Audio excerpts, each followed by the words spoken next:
கண்களை மூடி பக்தியோடு நாம் ஜெபிப்போமாக.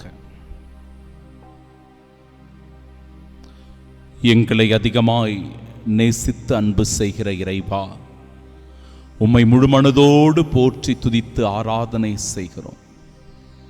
இயேசு தெய்வமே, இந்த நாளை கொடுத்ததற்காக நன்றி. இந்த நாளினுடைய ஒவ்வொரு செயல்களையும் ஆண்டவரே நீர் ஆசீர்வதிப்பீராக. உமது பாதுகாப்பிலும் பராமரிப்பிலும் வைத்து எங்களை வழி நடத்தியருளும். இன்றைய நாளினுடைய இறை வார்த்தை சொல்லுகிற போது, கடுகளவு விசுவாசம் இருந்தால் போதும். விசுவாசம் நம் ஒவ்வொருவருடைய வாழ்க்கையில் மிக மிக அவசியமானது. இன்றைக்கு இருக்கிற தலைமுறையினர், இளைஞர்கள், இளம் பெண்கள் விசுவாசத்திலிருந்து விலகி போவதை நாம் பார்க்கிறோம். இந்த உலக போக்கிலான வாழ்க்கையில் அவர்கள் மூழ்கி விடுவதை காணுகிறோம்.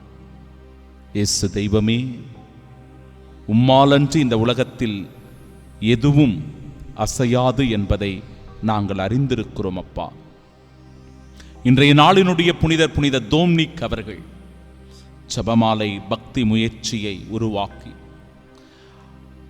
அந்த பக்தி முயற்சியை எல்லா மக்களிடத்திலும் கொண்டு போய் சேர்த்து, துஷ்ட சக்திகள், தீய எண்ணங்கள், சிந்தனைகள் மனிதர்களை விசுவாசத்திலிருந்து பிரிக்கின்ற போது இந்த ஜெபமாலை ஒன்றே அவர்களை ஆண்டவரோடு இணைக்கிறது என்பதை மிக உறுதியாக விசுவசித்து அந்த பக்தி முயற்சியை எல்லோரிடத்திலும் கொண்டு போய் சேர்த்து, பிரிந்து சென்றவர்களை, விலகி போனவர்களை ஆண்டவரிடத்தில் கொண்டு வந்து சேர்க்கிற உன்னத பணியை செய்தாரே.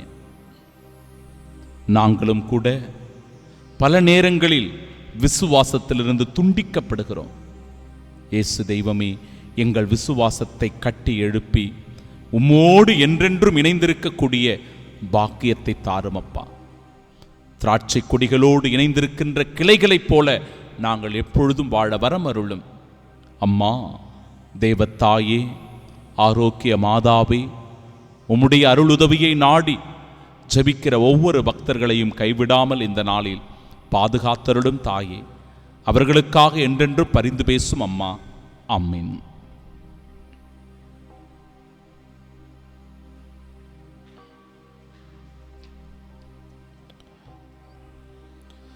நேர்மையுடையவரோ தம் நம்பிக்கையினால் வாழ்வடைவர்.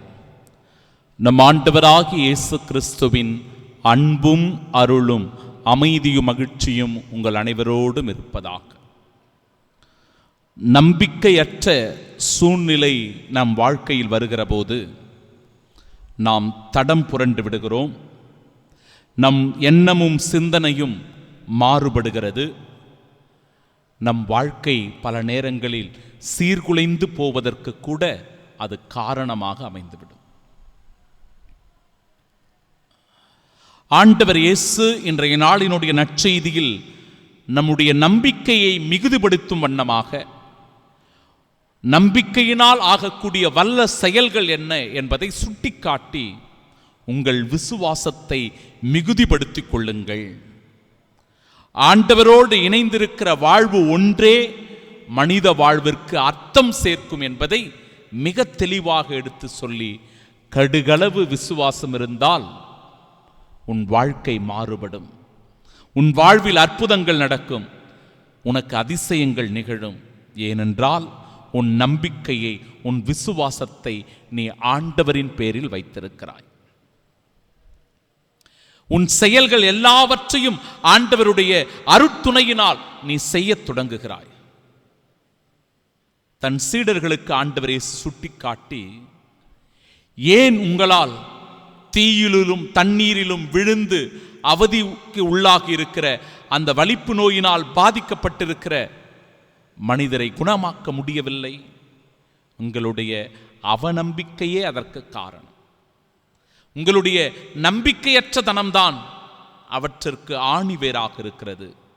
எனவே உங்கள் நம்பிக்கையை மிகுதிப்படுத்திக் கொள்ளுங்கள் என்று சொல்லி உறுதிப்படுத்துவதை, திடப்படுத்துவதை பார்க்கிறோம். பிரியமானவர், சீடர்களை உறுதிப்படுத்திய நம் ஆண்டவர் இன்று நம்மையும் அதே விசுவாசத்தில் உறுதிப்படுத்துகிறார்.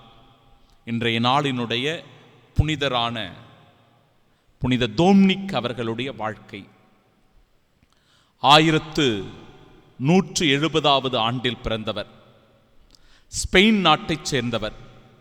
அவர் ஒரு அகஸ்தியன் சபையைச் சேர்ந்த ஒரு குருவானவர். ஒரு முறை 1203 ஆண்டு ஆயருடன் அவன் பயணம் செய்து கொண்டிருக்கும் போது மக்கள் எல்லோரும் இறை நம்பிக்கையிலிருந்து விசுவாசத்திலிருந்து விலகி தடம் புரண்டு வேறொரு பாதையில் பயணிப்பதை அவர் கண்டுகொள்கிறார்.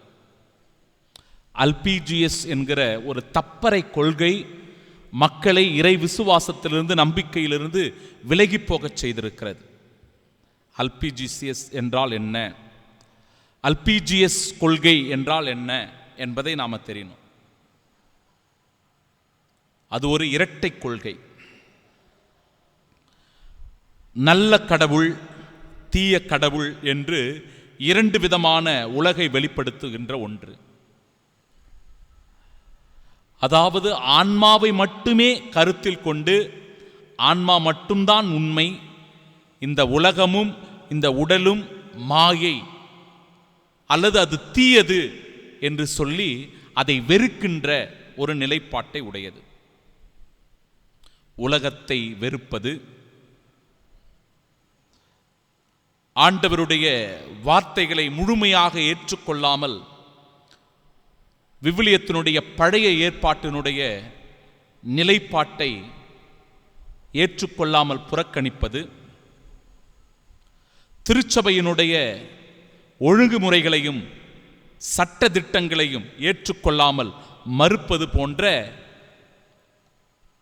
பல செயல்களை இந்த அல்பிஜிஎஸ் கொள்கையை உடையவர்கள் செய்து கொண்டிருந்தார்கள். உலகமும் உடலும் தீயது, ஆனால் ஆன்மா மட்டும்தான் நல்லது என்பதுதான் அவர்களுடைய குறிக்கோள். பிரியமானவர்களே, ஆனால் நம்முடைய நம்பிக்கை என்ன? கடவுள் தான் இந்த உலகத்தை படைச்சாரு.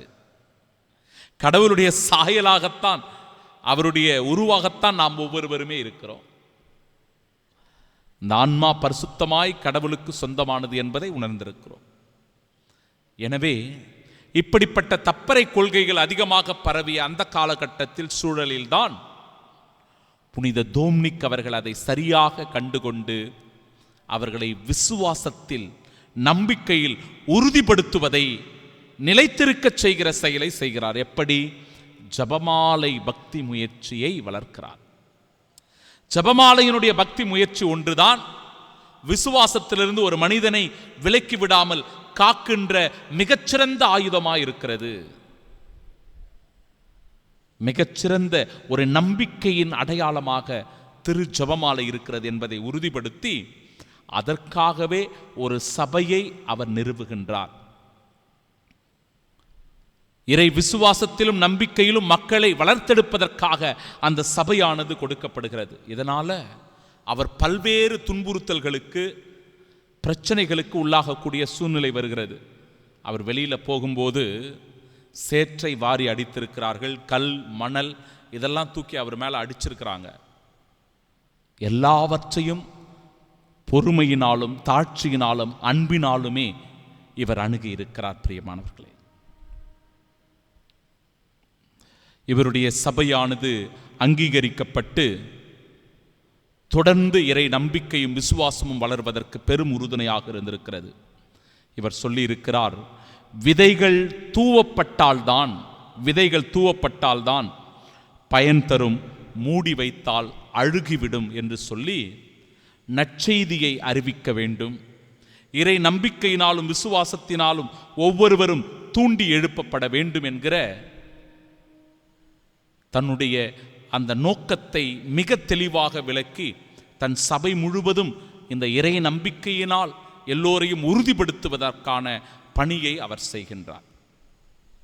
அன்பிற்கு பிரியமுள்ள சகோதர சகோதரிகளே, இன்றைய நாளினுடைய முதல் வாசகத்திலும் நாம் பார்க்கிறோம், இந்த காட்சியை எழுதிவை, விரைவாக ஓடுகிறவன் கூட படிக்கும் வண்ணம் பலகையில் தெளிவாய் அதை எழுது, குறித்த காலத்தில் நிறைவேறுவதற்காக காட்சி இன்னும் காத்திருக்கின்றது, மூடிவை. அந்த காட்சியானது எல்லோருக்கும் தெளிவாக தெரிகிற வண்ணம் எழுதி வைக்கப்பட வேண்டும். முடிவை நோக்கி ஒவ்வொருவரும் விரைந்து செல்லக்கூடிய செயலை உணர்ந்து கொள்ள வேண்டும். ஒரு காலம் அது பொய்க்காது. அது காலம் தாழ்த்தி வருவதாக தோன்றினாலும் எதிர்பார்த்து காத்திரு, அது நிறைவேறியே தீரும். காலம் தாழ்த்தாது. அதை நம்பாதவர்களோ நேர்மையற்றவர்களாக இருப்பார்கள், நம்புகிறவர்களோ வாழ்வு பெறுவார்கள். கடவுள் மீது நம்பிக்கையும் விசுவாசமும் கொண்டவர்கள் நேர்மையாளர்களாய் வாழ்வு பெறுவார்கள் என்பதை தெளிவாக எடுத்து சொல்லுகிற இறை வார்த்தையின் மீது நம்பிக்கை கொண்டவர்களாய் புனித தோம்னிக்கினுடைய ஜெபமாலை பக்தியை தொடர்ந்து நாமும் நம்முடைய வாழ்க்கையில் ஏற்று கடைபிடிக்கவும், அன்னை மரியாளின் மீது அசைக்க முடியாத நம்பிக்கை வைத்து அவருடைய பரிந்துரையில் வாழக்கூடியவர்களாகவும், ஆண்டவர் இயேசு கிறிஸ்துவின் சாட்சிகளாகவும் இந்த நாளில் வாழ வரம் வேண்டி ஜெபிப்போம். ஆமென்.